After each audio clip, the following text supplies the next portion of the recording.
ಕರ್ನಾಟಕದ ಒಂದು ಹಳ್ಳಿಯಲ್ಲಿ ಅರಸಿನ ಕೆರೆ ಎಂದು ಕರೆಯುವ ಒಂದು ದೊಡ್ಡ ಕೆರೆ ಇತ್ತು. ಹಳ್ಳಿಯ ಹಿರಿಯರು ಹೇಳುತ್ತಿದ್ದ ಕಥೆ ಏನಂದ್ರೆ, ಆ ಕೆರೆಯೊಳಗೆ ಒಂದು ಶಾಪ ಇದೆ ಅಂತ. ಆ ಕೆರೆಯ ಹತ್ತಿರ ಸೂರ್ಯ ಅಸ್ತಮಿಸಿದ ನಂತರ ಯಾರೂ ಹೋಗುವುದಿಲ್ಲ. ಯಾಕಂದ್ರೆ ಅಲ್ಲಿ ಹೋದವರು ಕೆಲವರು ಮರಳಿ ಬಂದೇ ಇಲ್ಲ. ಪ್ರಾರಂಭ ಒಂದು ದಿನ 5 ಕಾಲೇಜು ಸ್ನೇಹಿತರು ಅಜಯ್, ಮನೋಜ್, ಕಾರ್ತಿಕ್, ನವೀನ್ ಮತ್ತು ರಾಹುಲ್ ವೀಕೆಂಡ್ ಟ್ರಿಪ್ಗೆ ಆ ಹಳ್ಳಿಗೆ ಬಂದ್ರು. ಭೂತ ಪ್ರೇತ ಎಲ್ಲವೂ ಸುಳ್ಳು ಕಥೆ, ನಾವು ರಾತ್ರಿ ಕೆರೆ ಹತ್ತಿರ ಹೋಗೋಣ ಅಂತ ಅಜಯ್ ಹೇಳಿದ. ಹಳ್ಳಿಯೊಬ್ಬ ವೃದ್ಧರು ಅವರನ್ನು ಎಚ್ಚರಿಸಿದರು.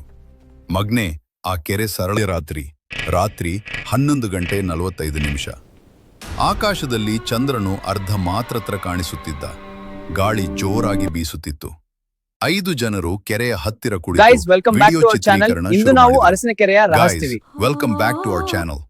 ಇಂದು ನಾವು ಅರಸಿನ ಕೆರೆಯ ರಹಸ್ಯ ಪತ್ತೆ ಹಚ್ತೀವಿ ಎಂದು ಮನೋಜ್ ಕ್ಯಾಮೆರಾಕ್ಕೆ ಮಾತಾಡಿದ.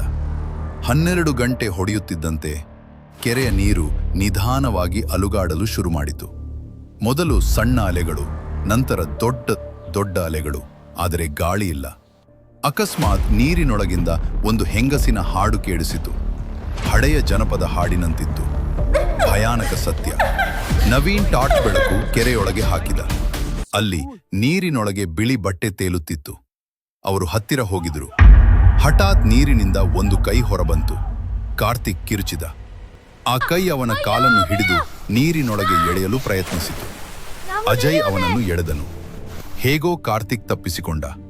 ಆದರೆ ಅವನ ಕಾಲಿನಲ್ಲಿ ನೀಲಿ ಗುರುತು ಕಾಣಿಸಿಕೊಂಡಿತ್ತು. ಕೈ ಗುರುತು. ಹಳೆಯ ಕತೆ. ಅವರು ಭಯದಿಂದ ಓಡಲು ಹೊರಟರು.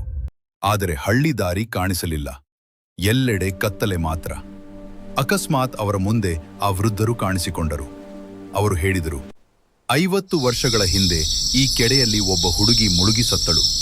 ಅವಳನ್ನು ಯಾರೂ ಉಳಿಸಲಿಲ್ಲ. ಆಕೆ ಪ್ರತಿ ವರ್ಷ 5 ಜನರನ್ನು ತನ್ನ ಜೊತೆ ತೆಗೆದುಕೊಂಡು ಹೋಗುತ್ತಾಳೆ. 5 ಜನ. ಅವರ ಸಂಖ್ಯೆ ಕೂಡ 5. ಒಬ್ಬೊಬ್ಬರಾಗಿ. ಗಾಳಿ ಜೋರಾಗಿ ಬೀಸಿತು. ಮನೋಜ್ ಹಠಾತ್ ಕಾಣೆಯಾಗಿದನು. ಅವನ ಫೋನ್ ನೆಲಕ್ಕೆ ಬಿದ್ದಿತು. ಕ್ಯಾಮೆರಾ ಇನ್ನೂ. ಅವ್ರ ಫೋನ್ ಎತ್ ನೋಡಿದಾಗ ವಿಡಿಯೋದಲ್ಲಿ ರೆಕಾರ್ಡ್ ಮಾಡುತ್ತಿತ್ತು.